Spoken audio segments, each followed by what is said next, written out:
Hey everyone, welcome back in my channel. तो हाजिर हूँ मैं फिर से एक न्यू इंटरेस्टिंग मोरल स्टोरी के साथ। आज के इस वीडियो में आप इंग्लिश स्टोरी का हिंदी में अनुवाद करना सीखेंगे। इसके साथ ही स्टोरी को रीड करना और इंग्लिश वर्ड्स के करेक्ट प्रोनाउंसिएशन के बारे में भी सीखेंगे। तो अगर आप इस चैनल पर न्यू हैं, मेरी वीडियो को पहली बार वॉच कर रहे हैं, तो मेरे चैनल को सब्सक्राइब ज़रूर करें और जो बेल का आइकन दिख रहा है उसे भी प्रेस कर दें ताकि मेरी आने वाली वीडियोस का नोटिफिकेशन आप तक पहुंच जाए। और अगर आप मेरी वीडियो को फेसबुक पर वॉच कर रहे हैं तो मुझे फॉलो ज़रूर करें। वीडियो के एंड तक बने रहिएगा क्योंकि इस स्टोरी में जो वर्ड्स यूज़ हुए हैं वो एडवांस लेवल के हैं, तो बहुत सारे न्यू वर्ड्स भी आप इस स्टोरी में सीखेंगे। तो आज की जो स्टोरी है यह एक शॉर्ट मॉरल स्टोरी है, बहुत ही अच्छी कहानी है। तो चलिए स्टार्ट करते हैं आज का यह इंटरेस्टिंग मोरल स्टोरी। आज के स्टोरी का टाइटल है द क्रूएल किंग। क्रूएल का अर्थ होता है निर्दयी या क्रूर, किंग यानी कि राजा। तो शीर्षक का अर्थ हुआ निर्दयी या क्रूर राजा। So let's begin the story. Once upon a time there was a cruel king. Once upon a time यानी एक समय की बात है। There was a cruel king, एक निर्दयी या एक क्रूर राजा था। No one was happy under his rule. No one का अर्थ होता है कोई भी नहीं, वॉज यानी कि था, हैप्पी यानी कि खुश, अंडर यानी कि तहत, हिज यानी कि उसके, रूल का अर्थ होता है शासन। तो इस सेंटेंस का अर्थ हुआ कि no one was happy under his rule, यानी कि कोई भी उसके शासन के तहत खुश नहीं था। Strangely one fine day he turned over a new leaf. Strangely यानी कि अजीब बात है, वन फाइन डे यानी एक दिन का किस्सा है। ही turned over a new leaf, उसने नया जीवन शुरू किया।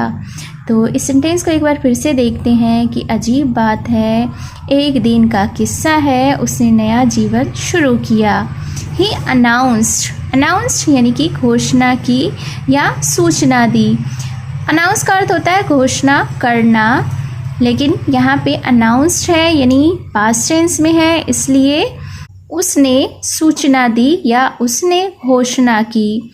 From today there will be no more cruelty और इनजस्टिस।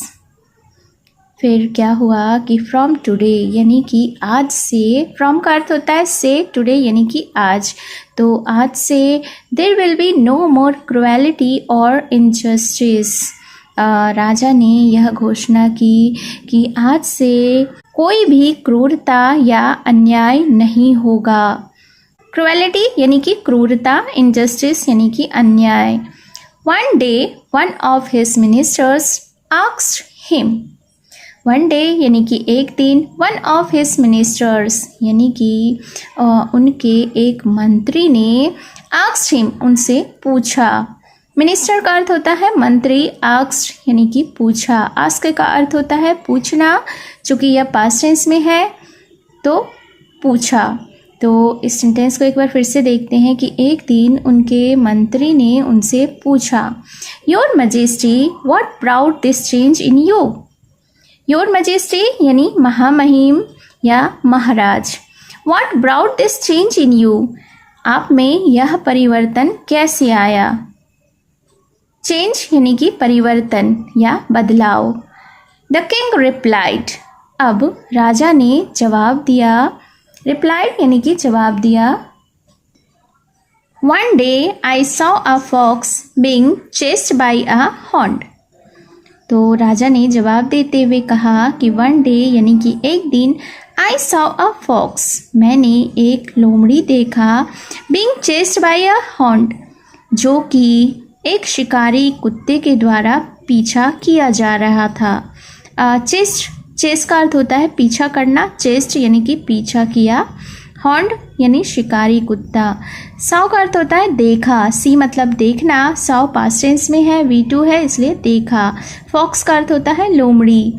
तो इस सेंटेंस को एक बार फिर से देखते हैं कि राजा ने जवाब देते हुए कहा कि एक दिन मैंने एक लोमड़ी को शिकारी कुत्ते के द्वारा पीछा करते हुए देखा।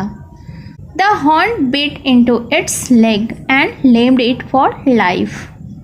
अब आगे राजा ने कहा कि the horn bit into its leg, यानी कि शिकारी कुत्ते ने इसके पैर को काटा एंड लेम्ड इट फॉर लाइफ, और जीवन भर के लिए उसे लंगड़ा बना दिया।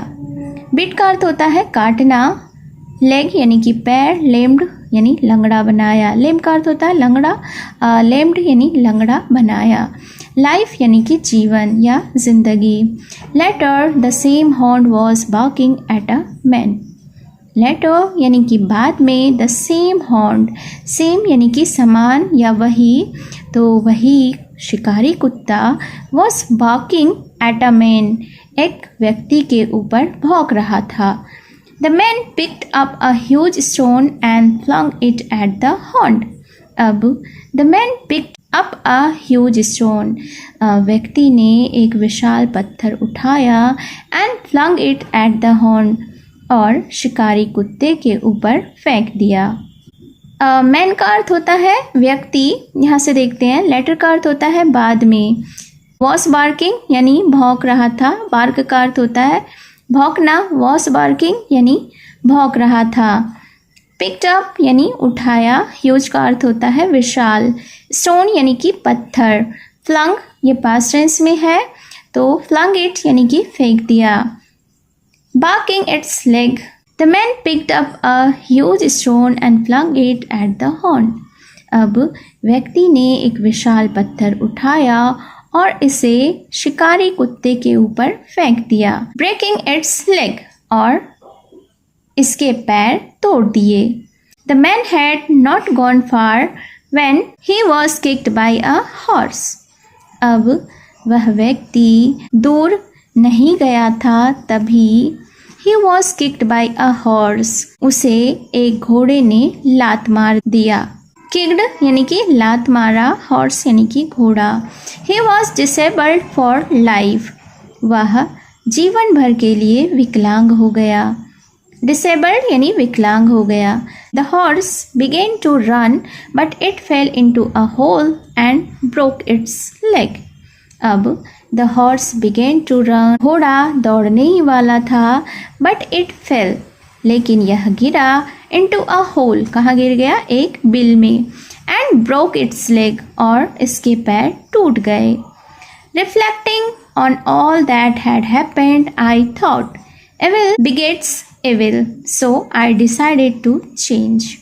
तो रिफ्लेक्ट का अर्थ होता है विचार करना।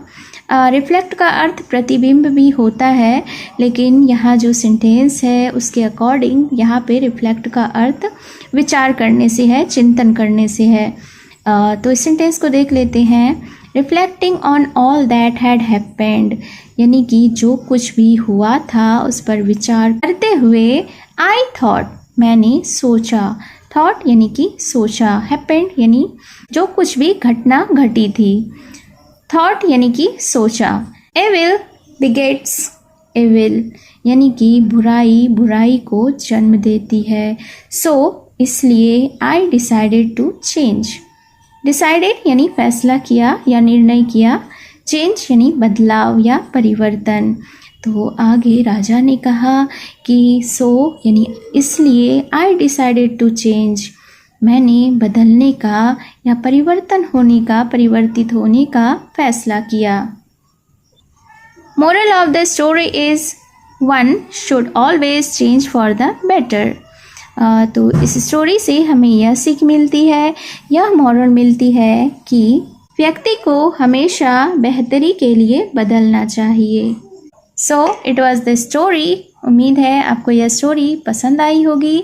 कमेंट बॉक्स में ज़रूर बताएं कि आपको यह स्टोरी कैसी लगी, मेरा यह प्रयास कैसा लगा, और आप मुझे सजेस्ट भी कर सकते हैं वीडियो से रिलेटेड कि मुझे किस टाइप की वीडियो बनानी चाहिए, किस टाइप की वीडियो आपको पसंद है, स्टोरी से रिलेटेड या कुछ और टॉपिक पर।